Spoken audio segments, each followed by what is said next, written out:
Hello and welcome to Timeless Wisdom. Today I want to share a story that touched me deeply. Not long ago, a viewer named Eleanor, she's 74 and lives in Michigan, sent me a handwritten letter. One line stood out above the rest. She wrote, "I'm not afraid of dying. I'm afraid of leaving a mess behind for my daughter to clean up. But how do you let go of a lifetime?" Her words made me stop and really think. This isn't just a question about cleaning up our spaces. It's about the memories we hold on to, the parts of our identity that linger in old belongings, and the love and loss woven through our lives. As we age, what we choose to keep or release says so much about who we are and what we value. If you're watching this, maybe you're facing your own crossroads. Perhaps your home is filled with boxes of decorations from holidays past, clothes that haven't seen daylight in years, or drawers stuffed with paperwork and old photos. Sometimes the weight of letting go feels overwhelming. You might even find yourself avoiding the task, unsure where to begin. Here's what I want you to know. You don't have to do it alone, and you don't have to get it all perfect or finish it in one go. What matters most is simply starting, with a little courage, some patience, and a lot of self-compassion. In this episode, I'll guide you through 5 gentle lessons, approaches that have helped women like Eleanor, and maybe you too, to finally release what no longer serves them, while honouring the memories and meaning that truly matter. So let's take a deep breath together. This isn't about throwing away your story. It's about creating space for the life you want to live now. Lesson 1. The Future Self-Test. Let me tell you about Mary. Mary is 69 years old and lives just outside of Portland, Oregon. She spent over 30 years as a high school English teacher, and her students adored her. Her classroom was the kind that smelled like old books and fresh chalk. She had a drawer full of peppermint candies and always wore one of her signature scarves. She was respected, admired, and for many years being Miss Thompson was her entire identity. But when Mary retired 8 years ago, something happened that surprised her. She no longer knew who she was outside of that role. She wasn't teaching anymore. The phone stopped ringing. No more school bells, no more lesson plans. Her mornings became quiet, a little too quiet. She began to fill her days with gardening, watercolour painting, and cooking for her grandkids. But every time she opened her closet, it felt like walking into a museum exhibit. Rows of neatly pressed blazers, closed-toe pumps, slacks in every shade of beige, outfits that said professional, polished, in control. The problem was, none of it fit who she was anymore. One day, while sorting through a box of old grade books and parent newsletters, she found a note she had written to herself the day she retired. It said, "You are allowed to evolve." She sat with that sentence for a long time. That's when I introduced her to what I called the future self-test.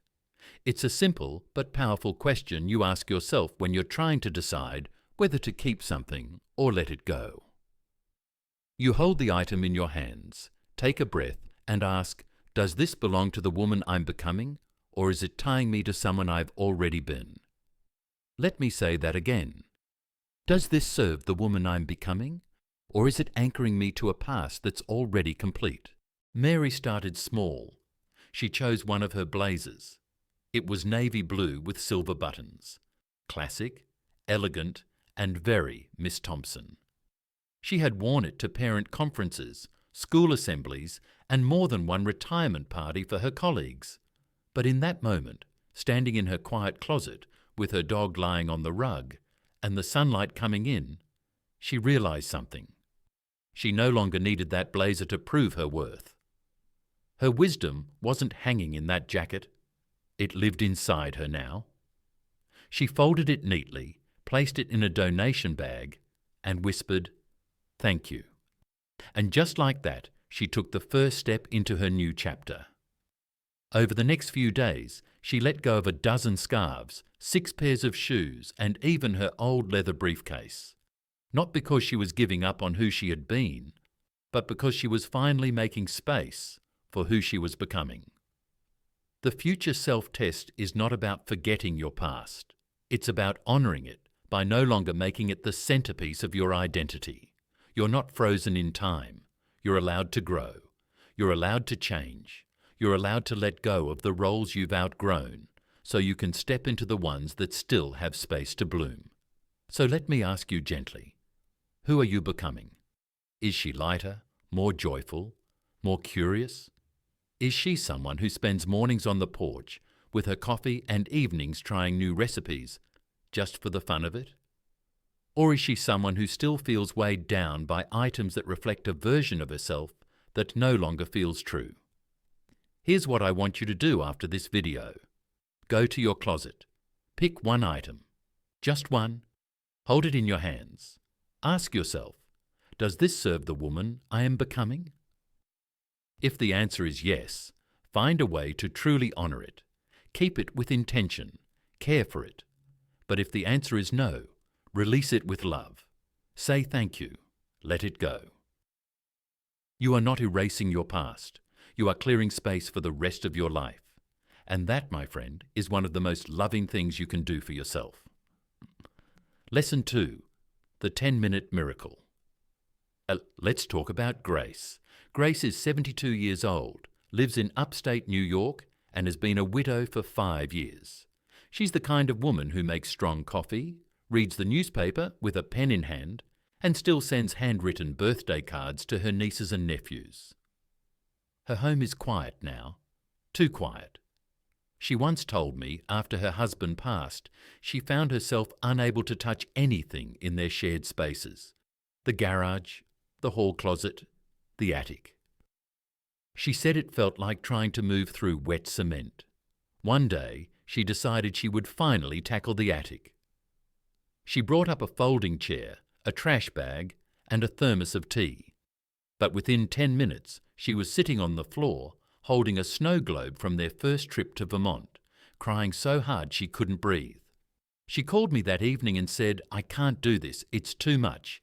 Every object is a memory, and every memory is tangled in grief." That's when I shared with her the 10-minute miracle. Here's how it works. You don't clean the whole attic.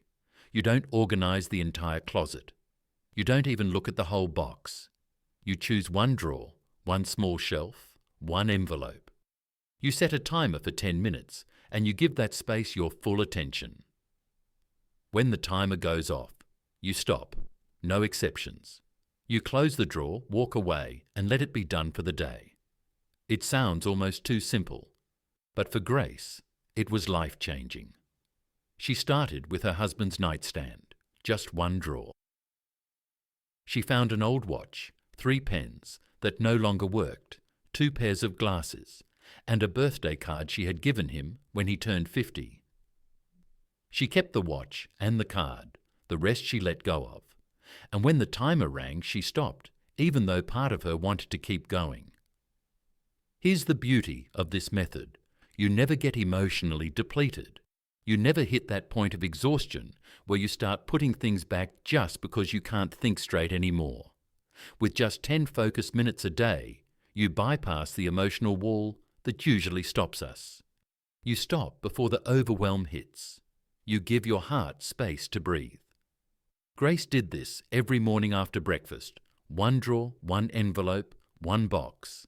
In a single week, she completed 11 10-minute sessions. That's less than 2 hours total. But the difference in her energy, her clarity, and her sense of hope, it was enormous. She told me, "I used to dread walking past that attic door. Now I smile at it. It's no longer a burden. It's a quiet space filled with peace." So why does this work so well, especially for women in our season of life? Because the truth is, we only have so much emotional energy each day. Between health appointments, caring for others, processing grief, or just trying to stay connected, we are stretched thin. And yet the clutter keeps calling to us, quietly, loudly, always. The 10-minute miracle gives you structure. It gives you control. It gives you permission to do something small and let that be enough. You don't need to declutter your entire life in a weekend. You just need to build momentum, one small victory at a time. Here's what I'd love for you to try today. Find one drawer. It could be in the kitchen, the bathroom, or that catch-all desk in the hallway. Set a timer, 10 minutes, not a second more, and begin. Don't overthink. Don't question every item. Trust your instincts. Your heart already knows what belongs in your next chapter. And when that timer rings, I want you to close the drawer, stand up, and walk away. Celebrate that small win, because it is a win. You are building a habit of clarity, one quiet session at a time.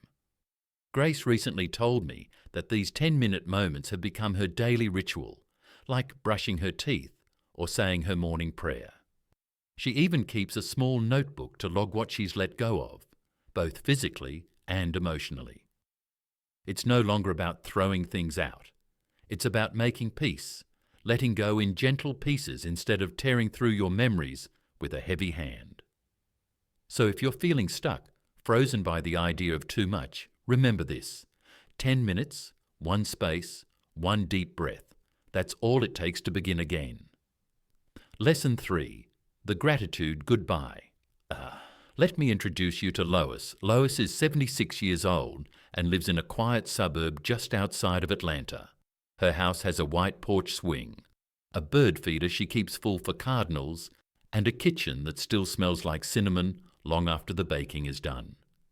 Lois lost her husband, Charles, 12 years ago. He was the love of her life, a kind, steady man who wrote her a letter every birthday and never once forgot their anniversary. After he passed, she packed up his things neatly into boxes and placed them in the guest room closet. She didn't have the heart to go through them. Not right away, and then not the next year, and then never. Until one morning she told me she woke up with this strange, soft thought. It's time. Not out of pressure, not out of guilt, but out of readiness. Still, when she opened that closet, she froze. It wasn't just Charles's things in there. It was decades of birthdays, holidays, vacations, arguments and make-ups, laughter and quiet meals. How do you sort through a love like that? How do you know what to keep? That's when I shared with Lois something I've come to believe deeply. Not everything needs to be kept, but everything deserves to be honoured. So we created what I call the Gratitude Goodbye. The Gratitude Goodbye is not about throwing things away. It's about closing a chapter with love. It's about saying thank you before saying goodbye.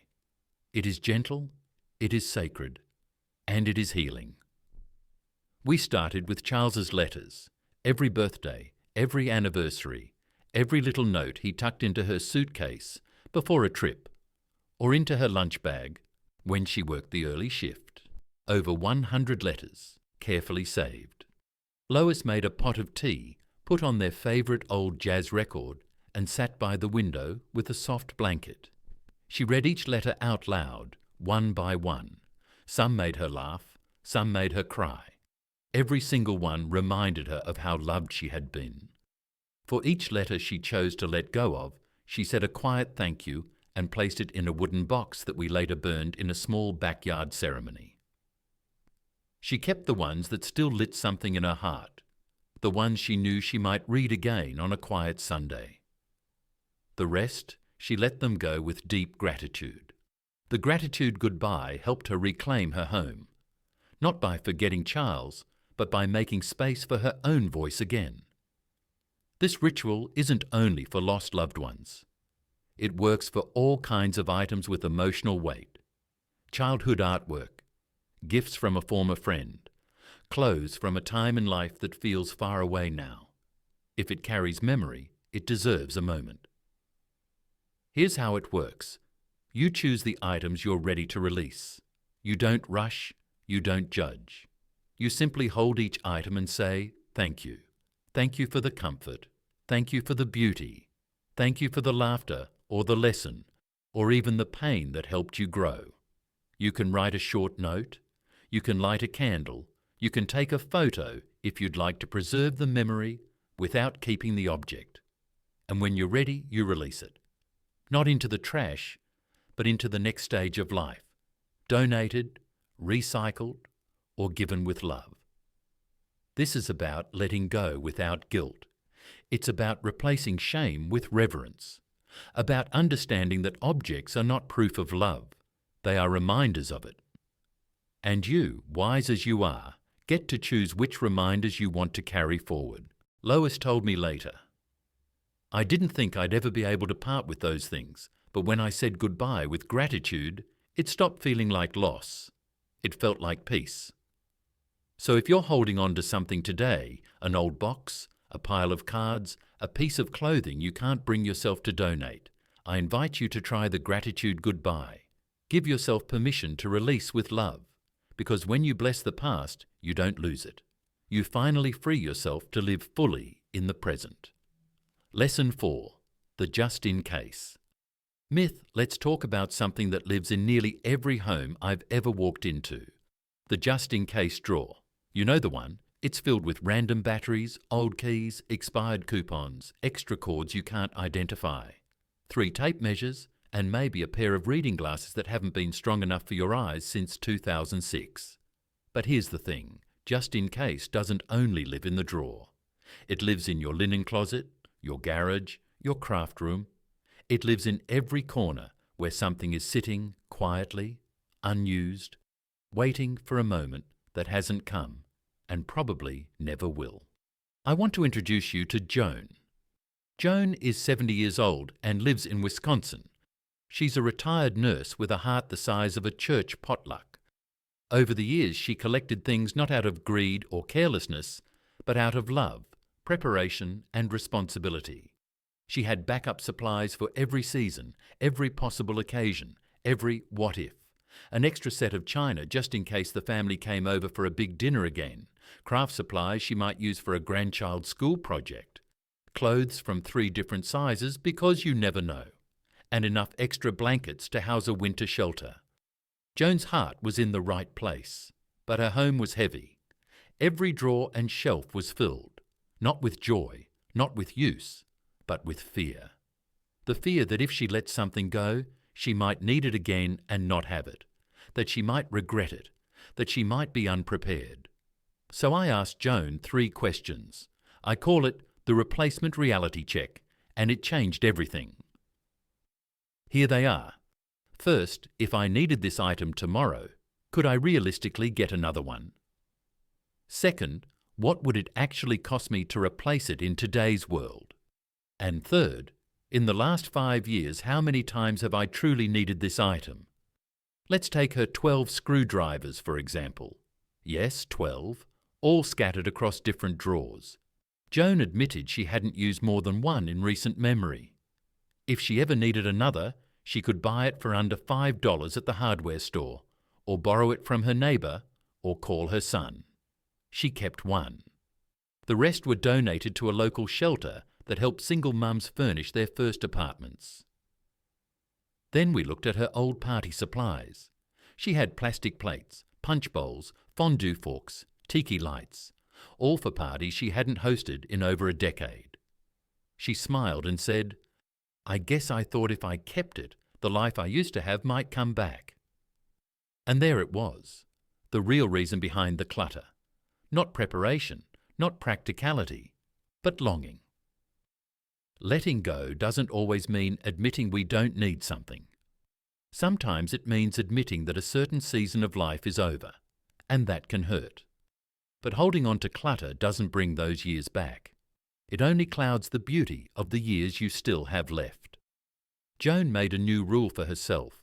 If she hadn't used it in 5 years, and if it cost less than $20 to replace, it had no business taking up space in her home. That rule changed her life. She found empty shelves again, breathing room, clarity. The fear melted away when she realized she wasn't losing security. She was gaining freedom. You don't need to be surrounded by backup plans to feel safe. Sometimes safety comes from trusting yourself. Trusting that if a need arises, you will figure it out. You always have. You're resourceful, wise. You've lived through so much. You can let go of that old popcorn machine and still have everything you need.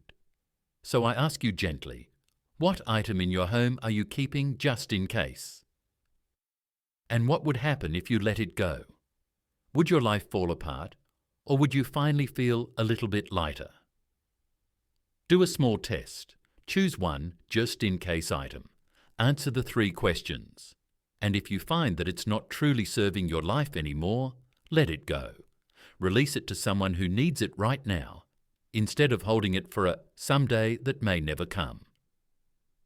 You don't need to keep carrying the weight of maybe. What you need is space to breathe. Lesson 5. You are not your stuff. Let me tell you about Margaret. Margaret is 82 years old and lives in a modest home outside of Denver. She's a widow, a mother of 4, and a retired piano teacher who still keeps fresh flowers on her windowsill and wears perfume every morning just for herself. But when I first met Margaret, she was stuck, not physically, emotionally. Her bedroom closet was so full she could barely open the door without things falling out. Coats, dresses from the 1980s, purses she hadn't carried in years, and shoes she could no longer wear. The floor was lined with old photo albums, a box of scarves from her sister, and sweaters that once belonged to her late husband, Paul. She said to me, "Every item in there has a story. How do I know what to let go of and what still matters?" I told her something I believe with all my heart. You are not your stuff. Your love for Paul doesn't live in those sweaters. It lives in your memories, in the way you still hum the song he wrote for you, in the way your eyes light up when you talk about your honeymoon. His spirit is not in a closet. It's in you. Margaret sat with that for a long time. She ran her hand across one of Paul's old cardigans, smiled and said, "Then I think I can let this go." And she did, gently, carefully, with love. She kept 2 of his favourite sweaters, the ones that still made her feel close to him on cold nights. She donated the rest to a local men's shelter, knowing someone else could be wrapped in warmth and dignity. That was just the beginning. Next, she looked at her clothing. Her closet was filled with things that no longer fit her body or her life. Long formal skirts from decades ago, heels she hadn't worn since her youngest daughter's wedding, blouses she'd bought on clearance, but never really liked. She created what she called her comfort and confidence section. She kept the clothes that made her feel good now, soft fabrics, kind colours, easy fits. She said, "At this age, I don't need a closet full of maybes. I need pieces that say, 'This is me now, and I'm enough.'" What a beautiful truth. You are not obligated to keep items that no longer serve your life just because they once did. You're allowed to evolve, to soften, to simplify, and yes, to release. Margaret told me something I'll never forget. She said, "I always thought I was keeping things to preserve the past, but I realized I was actually keeping myself stuck there." After clearing out her closet, she started sleeping better. She smiled more.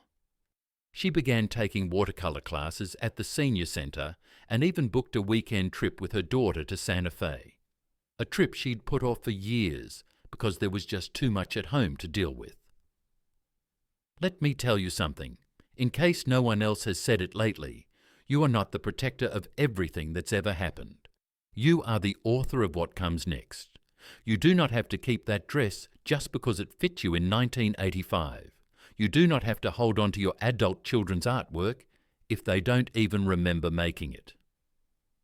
You do not need to keep your mother's crystal if it's been hidden in a cabinet for 30 years. You are allowed to say, "This was important, and now it's complete."